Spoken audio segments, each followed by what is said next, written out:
बच्चों, क्लास 10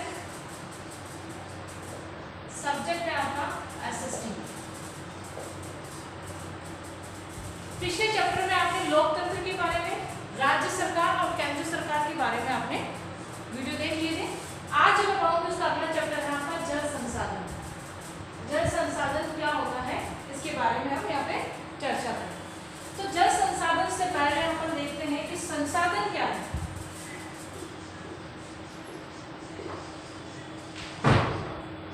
संसाधन क्या है? संसाधन यानी कोई भी ऐसा सोर्स जो मानव के लिए उपयोगी होता है वह क्या कहलाता है? संसाधन कहलाता है। या कोई भी ऐसी वस्तु जो मानव के लिए क्या होती है? उपयोगी होती है, वह क्या कहलाती है? संसाधन कहलाती है। जल भी क्या है? मानव के लिए क्या है? उपयोगी है। इसीलिए यहाँ पर क्या हो गया? ये जल संसाधन। तो हम जल संसाधन के बारे में यहाँ पढ़ेंगे। तो जल संसाधन से सबसे पहले हम पढ़ेंगे परिचय। समस्त मानवीय क्रियाओं के लिए जल आवश्यक है। मानवीय क्रियाओं यानी मानव द्वारा जो क्रियाएं की जाती है उसके लिए जल क्या है? आवश्यक है। जैसे खाना पीना, नहाना, ये सब कार्य किसके द्वारा होते हैं? मानव के द्वारा होते हैं। तो उसके लिए हमें किसकी आवश्यकता होती है? जल की आवश्यकता होती है। वह प्राचीन सभ्यताओं का विकास नदी घाटी में हुआ था, और जितनी भी सभ्यता हो उसमें कहाँ हुआ था? नदी घाटों में हुआ था। जल संसाधन किसी भी देश या सामाजिक और आर्थिक विकास के लिए प्राथमिक आवश्यकता है। यानी जल के बिना न तो सामाजिक विकास हो सकता है, न ही आर्थिक विकास हो सकता है। जल ही क्या है? मानव के लिए क्या उपयोगी है। तो कहा जाता है कि जितनी भी मानवीय क्रियाएं होती हैं उन सब क्रियाओं के लिए जल की आवश्यकता होती है, तथा देश का आर्थिक विकास हो या सामाजिक विकास हो उसके लिए भी हमें किसकी आवश्यकता होती है? जल की आवश्यकता होती है।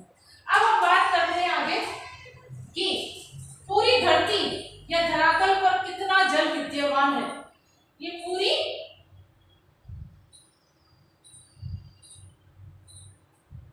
धरती या धरातल पर कितना जल विद्यमान है? तो देखिए 71% तो कितना है? जल है। और 29% कितना है? स्थल है, यानी भूमि है। तो इसको देखकर तो हमें लगता है कि जल की कोई कमी नहीं, क्योंकि 71% क्या है हमारे पास? यहाँ पे जल है, तो इसका मतलब जल की कोई कमी नहीं। लेकिन इस 71% जल का, कुल जल का 71% भाग के कुल जल का देखिए कहाँ प्रयोग होता है? जो 97% है वह कहाँ होता है? महासागरों का। जो 97% है, 71 का 97% तो कितना होता है? महासागरों के। और वहां का पानी कैसा होता है? खारा होता है। और खारा होने के कारण न तो ये पीने के काम आता है, न मानव के लिए उपयोगी होता है, न कृषि के लिए उपयोगी होता है, न सिंचाई के लिए उपयोगी होता है। यानी ये खारा पानी होने के कारण इसका उपयोग नहीं होता है। तो उपयोग में कौन सा आता है? ये 3% जो मीठा जल होता है वो क्या होता है? हमारे उपयोग में, मानव के उपयोग में आता है। अब इस 3% का भी कुल भाग कितना होता है? देखिए किस उपयोग में आता है? 69% तो क्या होता है? हिमजल यानी बर्फ के रूप में।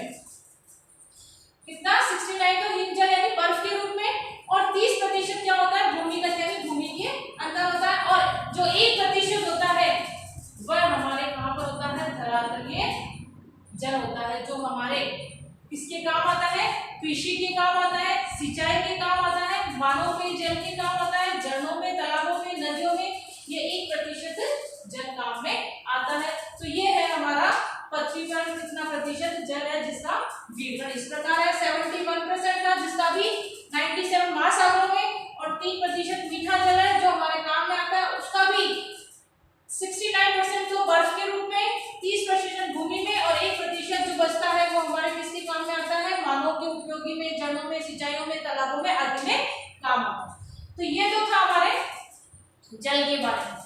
अब आगे हम देखें तो हम देखते हैं तो देखिए पता लगता है कि देश की बात करें तो भारत सरकार, देश की बात करें या पूरे भारत की बात करें या पूरे देश की बात करें तो भारत सरकार ने एक मंत्रालय खोल रखा है जल संसाधन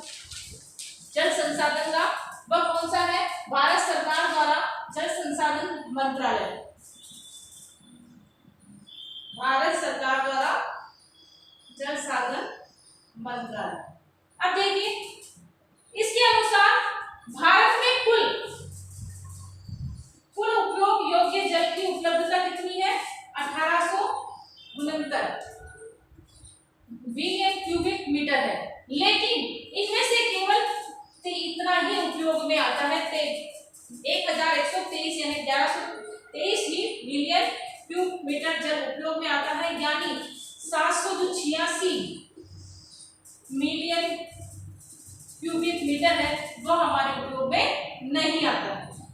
अब देखिए ये जो है जल उपयोग में आता है उसका किस प्रकार से होता है, 690 जो है मिलियन क्यूब मीटर जल वह कहाँ है, सतही जल यानी ऊपरी सतह पर है, और 433 जो है मिलियन क्यूब जल वह हमारे क्या है, भूमि जल यानी भूमि के अंदर है।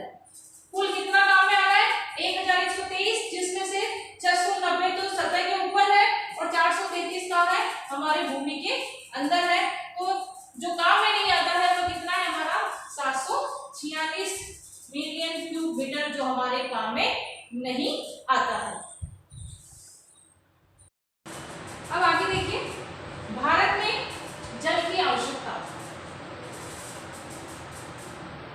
सन 2000 में भारत में जल की कुल आवश्यकता कितनी थी, 634 मिलियन क्यूबिक मीटर प्रति वर्ष थी, 634, जो 2025 में कितनी हो जाएगी बढ़कर, 2025 में ये बढ़कर कितनी हो जाए, 1023 मिलियन क्यूबिक मीटर प्रति वर्ष हो जाएगी। तो इसका कारण, तो ये बढ़ने का कारण क्या है, सबसे पहला है जनसंख्या वृद्धि और वैश्विक उष्णता यानी ग्लोबल के कारण क्या होगी, ये हमारी जो मांग बढ़ी है, इतनी मांग बढ़ी है वह किसके कारण बढ़ी है, जनसंख्या वृद्धि के कारण और वैश्विक उष्णता के कारण। जो बढ़ा हुआ भाग है वो इसके कारण हमारा बढ़ा है। तो ऐसी स्थिति में क्या किया जाना चाहिए, जल का क्या किया जाना चाहिए, समुचित प्रबंधन एवं संरक्षण किया जाना चाहिए। जो जल है उस जल का समुचित तरीके से क्या किया जाना चाहिए, प्रबंधन किया जाना चाहिए और उसका संरक्षण किया जाना चाहिए। तो इसी में हम आगे देखेंगे, हम जल प्रबंधन यानी जल प्रबंधन क्या है, किसे कहते हैं, जल प्रबंधन। तो जल प्रबंधन जल की मांग व आपूर्ति में सामंजस्य स्थापित करना, यानी जितनी मांग है जल की उसकी अकॉर्डिंग क्या करना, आपूर्ति करना। तो मांग एवं पूर्ति में सामंजस्य स्थापित करने के लिए क्या ली जाती है काम में, जो भी कोई तकनीक या योजनाएं जो काम में ली जाती है, जो जल का क्या कर सकती है, वितरण कर सकती है, विकास कर सकती है और उसको सुनिश्चित करने के लिए क्या है, आवश्यक है, उसे हम क्या कहते हैं, जल प्रबंधन कहते हैं। यानी कहने का मतलब ये है कि जल प्रबंधन का अर्थ ये होता है कि जल प्रबंधन का अर्थ ये होता है कि मांग के अनुसार उसकी आपूर्ति करना। इसके लिए चाहे कोई सी भी तकनीक हो, कोई सी भी योजनाएं हो, उस योजनाओं या हमें कोई सी भी तकनीकें अपनानी पड़े या कोई सी भी योजनाएं बनानी पड़े और उसके माध्यम से जल का क्या हो सकता है, वितरण, विकास और सुव्यवस्थित हो सके, उसको हम क्या कहते हैं, जल प्रबंधन कहते हैं। अब आगे देखिए, जल प्रबंधन क्यों आवश्यक, जल प्रबंधन क्यों आवश्यक है। पहले भी मैंने पढ़ा था, ये बताया आपको कि जल प्रबंधन, तो जनसंख्या वृद्धि, बढ़ती हुई जनसंख्या के कारण हमें किसकी आवश्यकता हो गई है, जल प्रबंधन के कारण। आधुनिक जीवन शैली, यानी पहले व्यक्ति कम पानी से नहाता था, अब आजकल व्यक्ति शावर से नहाने लगा, तो अधिक पानी की आवश्यकता, यानी आधुनिक जीवन शैली होने का जल का अवैज्ञानिक उपयोग, यानी जल को किसमें, खाने पीने नहाने में सब में किसमें लिया जाता है, प्रयोग लिया जाता है। तो कहा गया कि जल का अवैज्ञानिक प्रयोग के कारण क्या हो गया, जल प्रबंधन की आवश्यकता हो गई। यानी भोजन में आप कह सकते हैं, वैज्ञानिक भोजन में, नहाने में, पीने में, इस सब के कारण क्या हो गई, जल की आवश्यकता हो गई।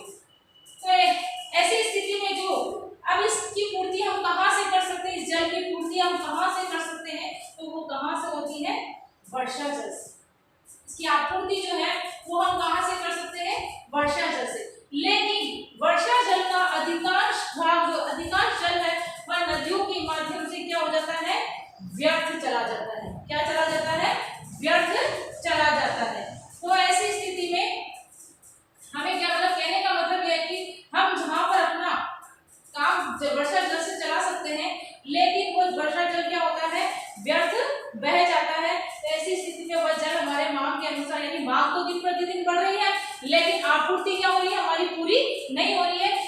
नदियों में वो पानी क्या हो रहा है, व्यर्थ बहकर जा रहा है।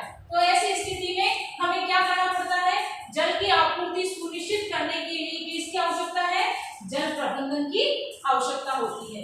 अब आगे देखिए जल प्रबंधन कैसे किया जाए, जल प्रबंधन कैसे करें, तो जल प्रबंधन को कैसे करें, जल प्रबंधन कैसे करें, जल प्रबंधन को कैसे किया जा सकता है, जो भी जल हमें प्राप्त होता है, जिस सोर्स से हमें प्राप्त होता है उसका प्रबंधन कैसे करें। तो जो मीठा जल प्राप्त होता है वह कहाँ जाता है, नदियों में बहकर चला जाता है। तो ऐसी स्थिति में इसका प्रबंधन यानी जल का प्रबंधन कैसे करें, वर्षा जल के धरातलीय प्रभाव से व्यर्थ होने वाले जल का सदुपयोग किया जाए, बढ़ती हुई जनसंख्या की मांग की आपूर्ति हेतु व मानव की अनिश्चितता व अनियमितता के कारण पड़ने वाले सूखे और आकाल से निपटने के लिए आवश्यक है। यानी कहने का मतलब है कि जो वर्षा जल है उस जल को हम क्या करें, स्टोरेज कर लें, इकट्ठा कर लें, और जब भी हमें इसकी आवश्यकता होती है सिंचाई के काम, सिंचाई के लिए हो, चाहे कृषि के लिए हो, चाहे उद्योगों के लिए हो, तो वो हमारे काम आ सकती है। इसी प्रकार जब कभी बाढ़ आ जाती है तो उस बाढ़ का पानी भी क्या कर लिया जाता है, स्टोरेज कर लिया जाता है, या सूखे की स्थिति होती है तब उसके स्टोर जो किया हुआ जो जल है उस जल के माध्यम से क्या किया जाता है, उस सूखे या आकाल की स्थिति में वापस भेजा जा सकता है। इस प्रकार से वर्षा जल का हम क्या कर सकते हैं, प्रबंधन कर सकते हैं। तो ये हो गया हमारा जल प्रबंधन। जल प्रबंधन क्या है, जल प्रबंधन क्यों आवश्यक है, ये 3 कारण है जल प्रबंधन के, इसके कारण आवश्यक है और इसके लिए हमें जल का प्रबंधन करना आवश्यक है। और वर्षा जल का प्रबंधन क्यों, हमारी आपूर्ति कहाँ से हो रही है, इस जल से हो रही है, तो वर्षा जल का प्रबंधन कैसे किया जा सकता है, इसको स्टोरेज करके वर्षा जल का प्रबंधन किया जा सकता है। क्योंकि हमारे मानसून क्या अनिश्चित है और अनियमितता के कारण क्या होता है, यहाँ पे सूखा और अकाल पड़ता है, तो स्टोरेज किया हुआ माल कभी सिंचाई में, कभी उद्योगों में, कभी कृषि में, कभी मानव पेयजल में काम आता है। तो इस प्रकार से वर्षा जल का प्रबंधन किया जा सकता है।